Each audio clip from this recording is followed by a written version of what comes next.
Well, a lot of the discussion here is on financial regulation, is on how we can prevent a crisis, but what everyone really wants to know about is Greece. Let me put the first question to Professor Stiglitz here with us here in Cambridge. Thank you so much, first of all, for coming here. Greece is what everyone wants to know about. I mean, there's so much debate. Who's going to bail out Greece? Will they need the money? How much are they going to borrow? Is there a risk, first of all, that Greece will actually default? Well, let's put it in perspective.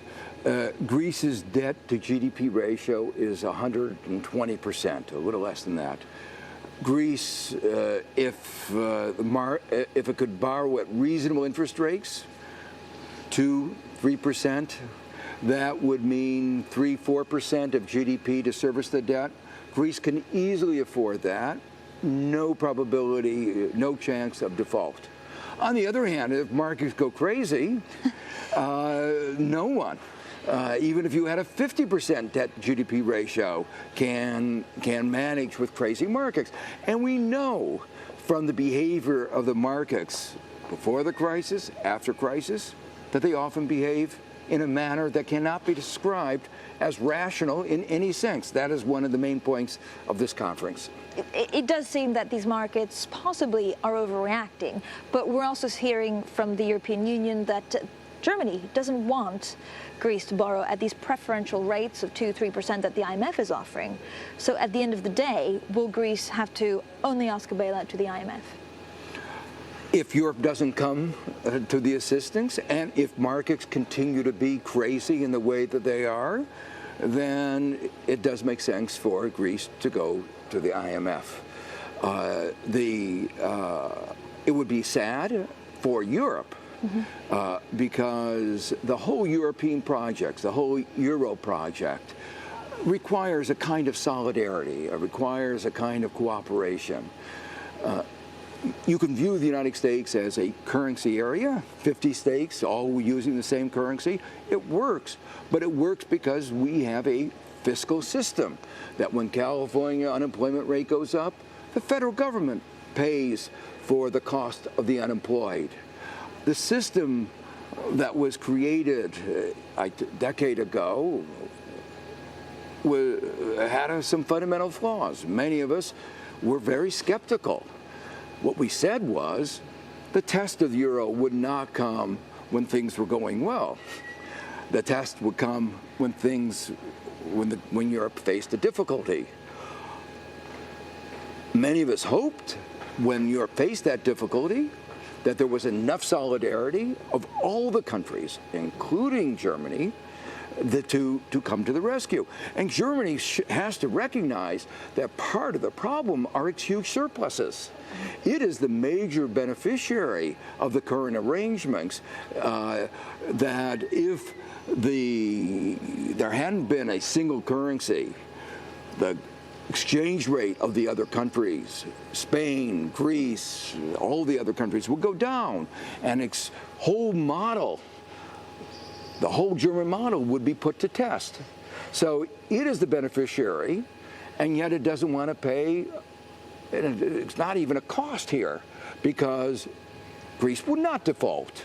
And if it lent them the money, it would be making a profit. If it lent the money at 3.5%, it would make a profit over the cost of the funds it faces. But, Professor, what does it mean for the European model, then, if you say it was flawed to start off with? Because we don't have federal states like we have in the U.S.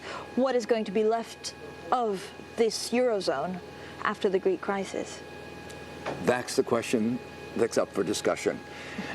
I think that unless the Eurozone comes to the help of Greece, the next issue is going to be, we won't mention the names of the country, but everybody knows what they are, and the whole system will begin to fall apart.